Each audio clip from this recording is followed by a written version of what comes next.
Gazagate, uncovering the hidden story of Gaza's war. Welcome to Roh'sCorner and to Gazagate, uncovering the hidden story of Gaza's war.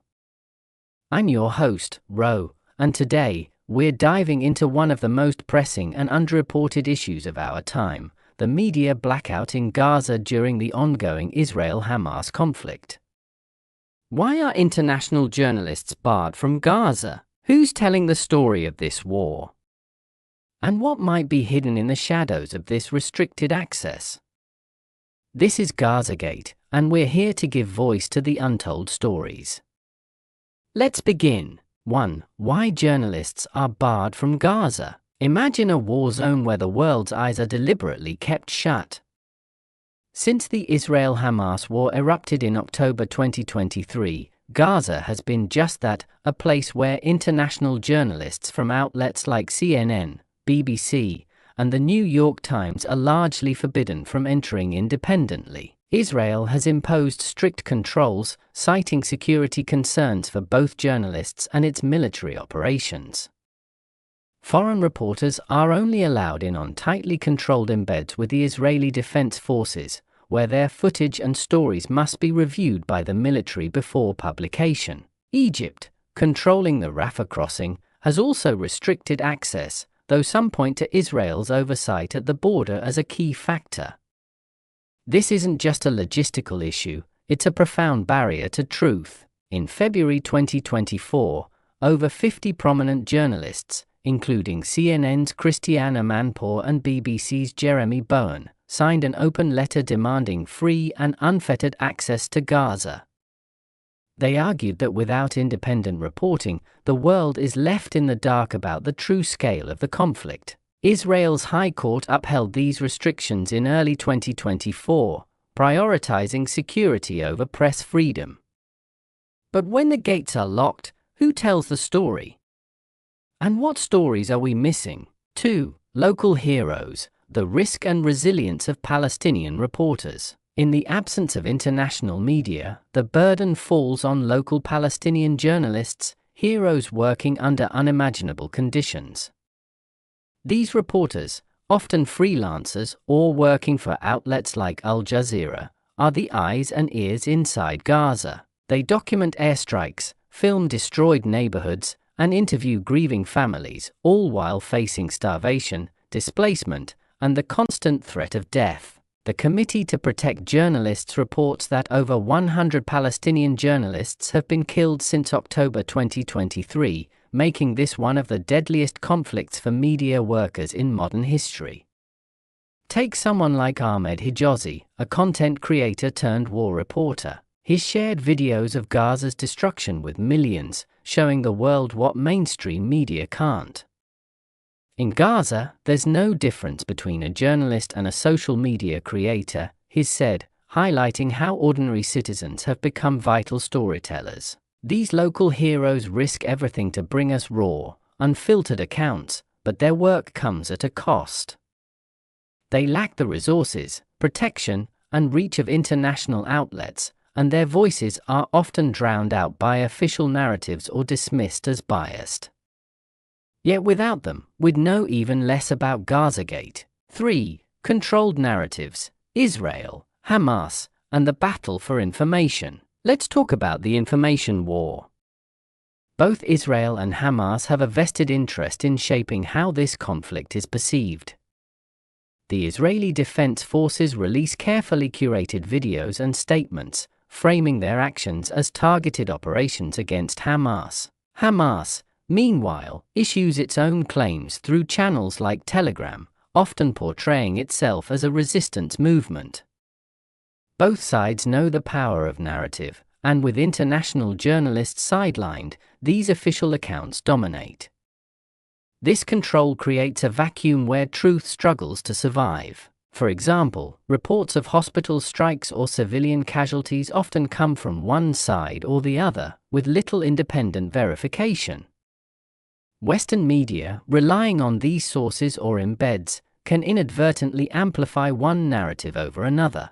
A 2024 study by the Al Jazeera Media Institute pointed out that mainstream Western outlets like CNN and the New York Times have been criticized for prioritizing Israeli perspectives, often downplaying Palestinian suffering or lacking historical context.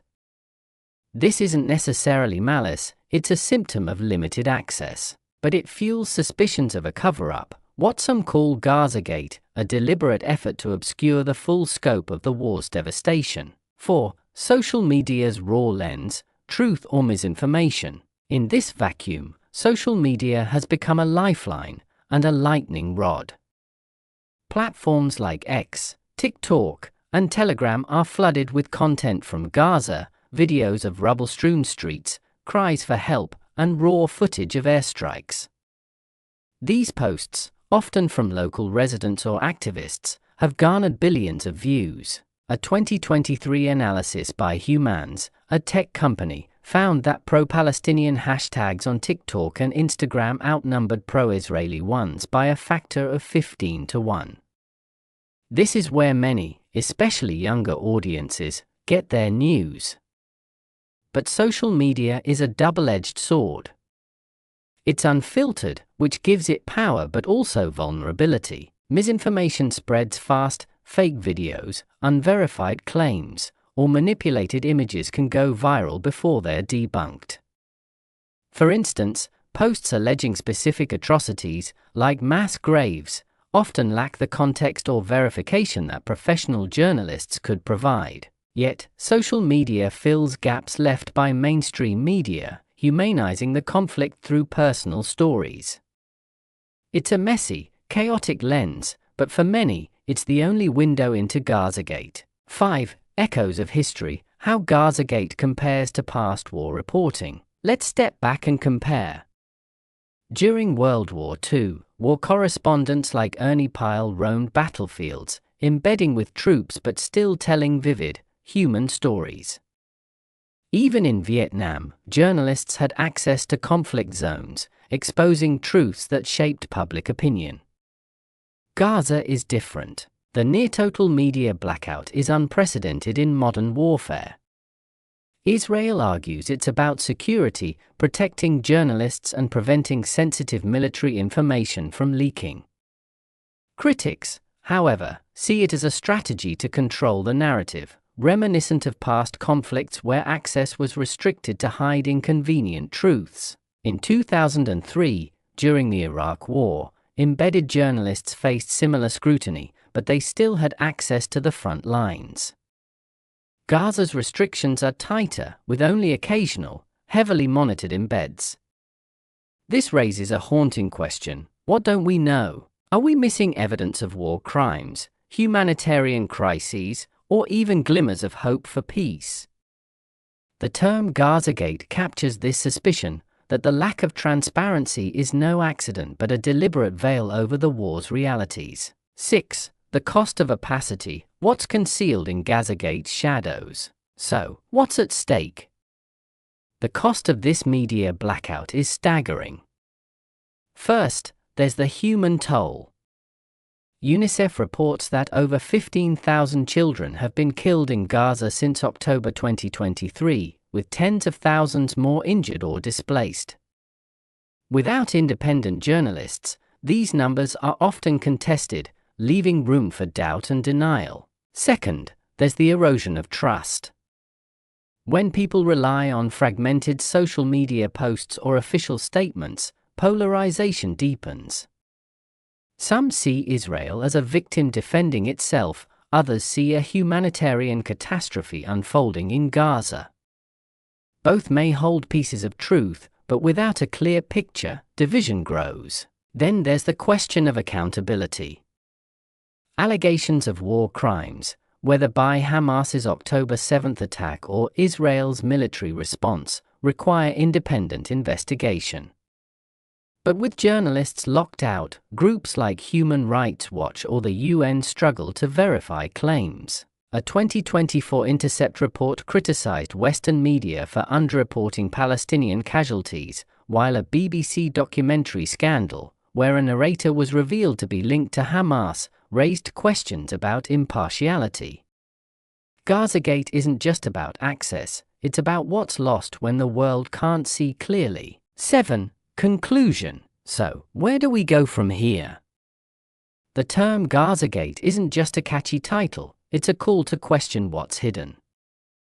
Local journalists like Ahmed Hijazi are risking their lives to show us the truth, but they can't do it alone. Social media gives us glimpses, but it's not enough. We need international journalists in Gaza, free to report without censorship. We need fact-checkers, human rights defenders, and a global demand for transparency. This war, like any, is a story of people, families torn apart, communities shattered, and resilience in the face of horror. But without access, those stories are incomplete. Gazagate is a reminder that truth is the first casualty of war, and it's up to us to demand it be restored. Join me next time as we explore another untold story. Until then, keep asking questions, keep seeking truth, and keep listening. This has been Gazagate, uncovering the hidden story of Gaza's war. Subscribe wherever you get your podcasts, and share this episode to spread the word. I'm your host, Ro, signing off.